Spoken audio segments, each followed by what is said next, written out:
दोस्तों, घुटनों में दर्द और सूजन की समस्या को दूर करने के लिए हम कुछ स्टैंडिंग अभ्यासों को प्रैक्टिस करेंगे। इसे करने के लिए आपने ऐसे ही समस्थिति में सीधे खड़े हो जाना है और अपने दोनों पैरों के बीच में ऐसे 1 से 1.5 फीट का ऐसे स्पेस रख लेते हैं और ऐसे अपनी दोनों हथेलियों को ऐसे अपने सिर के ऊपर रख लेना है और सांस अंदर भरते हुए ऐसे अपने ऊपरी शरीर को ऊपर की तरफ स्ट्रेच करें। अपने शरीर का समस्त भार आपने अपने पंजों पर रखना है।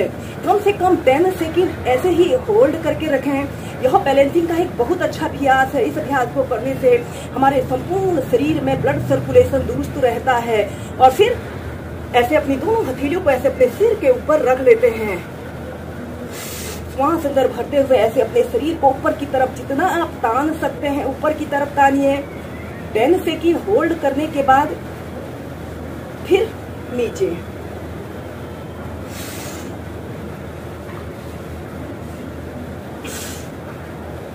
और फिर इसके बाद अपने पैरों में ऐसे थोड़ा सा और ज्यादा स्पेस रख लेते हैं। अपनी दोनों हथेलियों को ऐसे ऊपर की तरफ तानिए। अब हम करेंगे त्रियक ताड़ासना और ऐसे अपने शरीर को ऐसे राइट साइड ऐसे मोड़ते हैं और सीधे देखते हैं। 5 से 10 सेकंड होल्ड करके रखें, फिर सीधे आते हैं, फिर दूसरी साइड से और फिर ऐसे सीधे। ऐसे अपने दोनों पैरों को ऐसे सीधा कर लेना है। इसके बाद इसी में हम नेक्स्ट अभ्यास करेंगे और अपने दोनों हाथों को ऐसे अपने कमर के पास ऐसे रख लेते हैं। सबसे पहले आपने अपने राइट पैर को ऐसे घुटने से ऐसे थोड़ा सा ऐसे मोड़ लेते हैं। ऐसे अपने अंगूठे को जमीन पर ऐसे स्पर्श करा लेते हैं और ऐसे अपने घुटने से एक बड़ा सा राउंड बनाने की कोशिश करें। ऐसे 5 टाइम्स आपने अपने घुटने को घुमाना है।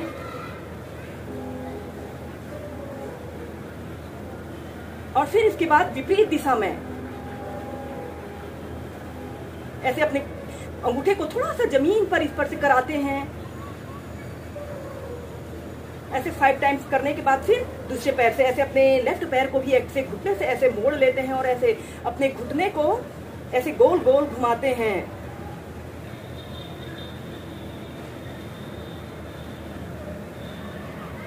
फिर एंटी क्लॉकवाइज।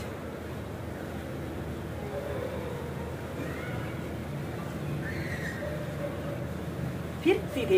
इसके बाद आपने अपने दोनों पैरों को ऐसे आपस में मिला लें और ऐसे अपने घुटनों को एक साथ गोल गोल घुमाइए। ऐसे 5 टाइम्स क्लॉकवाइज। ऐसे सीधे करें, फिर सीधे, फिर दूसरी साइड से ऐसे अपने घुटनों से एक राउंड बनाने की कोशिश करते हैं। इन अभ्यासों को करने से हमारे घुटने 100 वर्षों तक बिल्कुल स्वस्थ रहते हैं।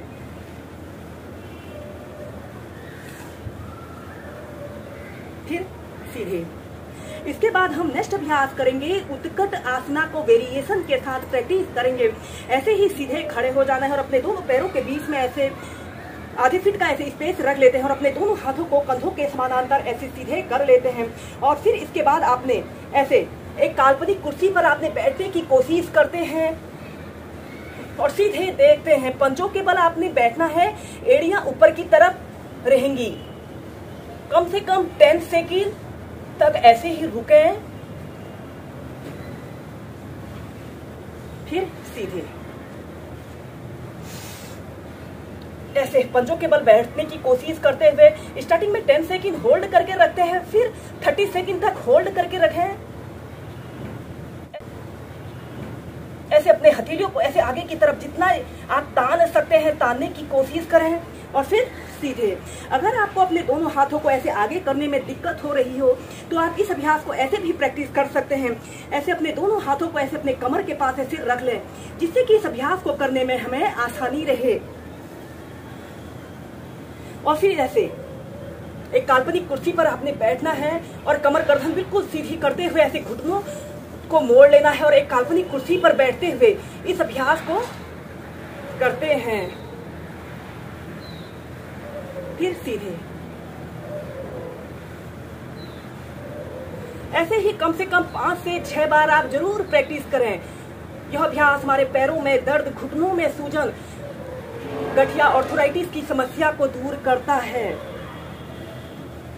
और फिर इसके बाद आपने अपने दोनों पैरों के बीच में ऐसे कम से कम 1 से 1.5 फीट का ऐसे स्पेस रख लेते हैं और फिर ऐसे एक काल्पनिक कुर्सी पर आपने बैठने की कोशिश करना है। ऐसे अपने दोनों हाथों को कमर के पास रख लें या फिर अपने दोनों हाथों को ऐसे प्रणाम मुद्रा बनाकर कमर गर्दन बिल्कुल सीधी करते हुए ऐसे सीधे देखते हैं।